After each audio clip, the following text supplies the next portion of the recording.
predicted. It'll be probably near 3.4 and probably under 3. That's number one. Right. Instead of showing a rise in the next quarter, we'll have 16.4 expenditure of military this quarter, and it'll probably drop to 14 the next quarter. That'll carry us from July through September. I don't know what this man will do, but they all underestimate Bob McNamara's efficiencies. You know what he thinks he's going to do? He thinks he's going to cut back ammunition expenditure orders this year between $1 billion and $2 billion. My gracious. Now, he just got bombs running out of his ears because he decided we were going into a war. We were going to lay them flat. We've had bad weather for 2 or 3 months. We haven't used them to the extent we thought we would. We got them a lot faster than we thought we would, to the point where we up to 16 billion something in this quarter. And his best projections next quarter, shoving them as fast as he can, getting it as quick as he can, wanting to get it over with, is just 14 something. So that will be the drop in the next quarter. Now, I'm not much of an economist. I haven't had anything like the wealth of experience these other fellows, but I've told our people from the cables I read, I've just told my friends that I sit around the porch with at Johnson City, the Judge Morsons that don't know much, but I just said, now boys, don't get anybody on your payroll here you can't live with the next 2 or 3 years. Just tighten up. Let's don't go further than you can live with them, because I don't want to have a bunch of high-priced people that you're going to have to let go and cause a lot of bad feelings. So don't get that. Now, number 2, you think you're doing pretty good now, and you want to go out, expand all over the place. If I were you, I'd just keep that in the bank. I saw old Herman Brown's on a man did him good in Austin 32, and he was pretty damn liquid. And I'd keep a little watch on that.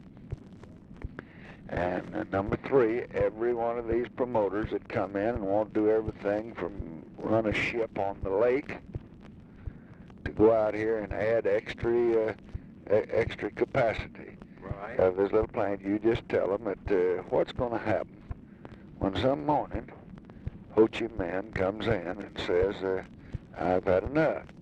Now, we didn't think they'd had enough in Germany, and we didn't think they'd had enough in Tokyo, and we were planning to go in with 100,000 men on the beaches, but we didn't do it.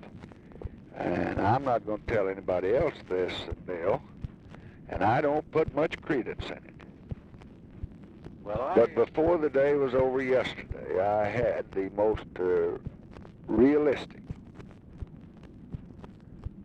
the most convincing, the most persuasive peace feeler I've had since I've been president. That was at 3 o'clock yesterday. I hadn't finished this dinner here with the Prime Minister. They were calling me out on a very urgent call with the Secretary of State and Defense. Now, I don't think it amounts to anything. I'm not a fellow like Adlai Stevenson that gets a drink in a bar and thinks that somebody bowing at him means he wants to surrender. Right. I'm too hard-headed for that. But when I see them do what they did yesterday, the most perfect execution in the history of our military forces, according to the experienced military people, they went in there and they were 300 yards away from Russian ships and everything else, and hell, they didn't even spatter water on them. They just cleared up and flattened out and leveled out the oil refineries and didn't kill any civilians, and then got on out and didn't lose but one plane. We figured we'd lose 20. But when we go to doing that, yesterday they had a man in Saigon, and yesterday they had a man in Washington, one talking to the Secretary of State, one talking to our ambassador, both of them saying that Hanoi had said that here were conditions they'd never offered before. Now, we're analyzing those, and I don't think much of them, although the diplomats do. But I don't think so. I don't think they've had enough yet. But I don't think that we can forget, and I'm not going to let my boys Johnson City forget, that they can wake up some morning and have $12 billion worth of this stuff. And I told McNamara, none of the damn thing, when you appropriate this money to the generals, they spend it, Bill. You do it. You do it. If you've got your bank balance, you've got $200,000 cash over there, not earning any interest, anything else, and you see a damn pretty boat you like to ride in, well, you say, what the hell, I'm not going to live always, and you buy it. And that's what a general does. But if you've got to go get the money and you have hell getting it, right, why, you just don't do it. And that's what's happening. So I think that I'm saying to my people, be cautious, be careful, don't get more people than you can endure if things slow down a little. Don't get a lot of stuff started here that you're not going to need when these boys come home. Don't raise too much hell about employees you can't get, because you're going to have them running out of your ears here any day. And if McNamara, by chance, should fool Ho Chi Minh and cut off his oil, flatten out his places, and he should decide that he'd rather listen to Russia than China. Yeah. And incidentally, he's supposed to be on his way to Moscow at this moment.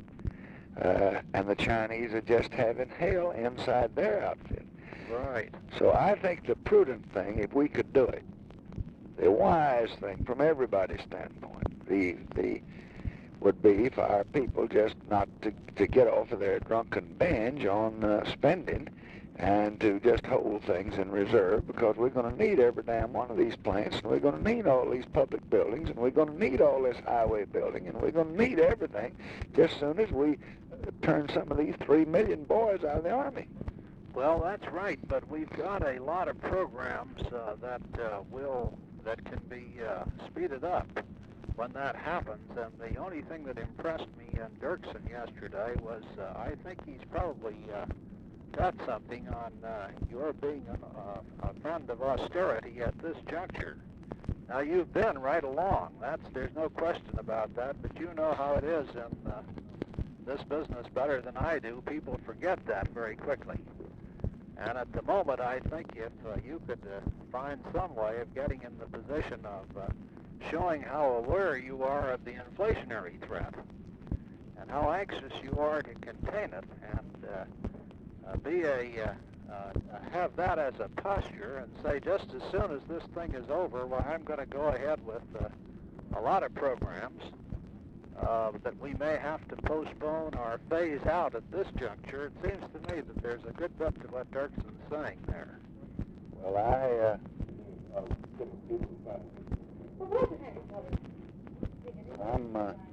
I'm for any austerity program that we can put in that'll keep our budget under what I recommended, that anybody up there will support.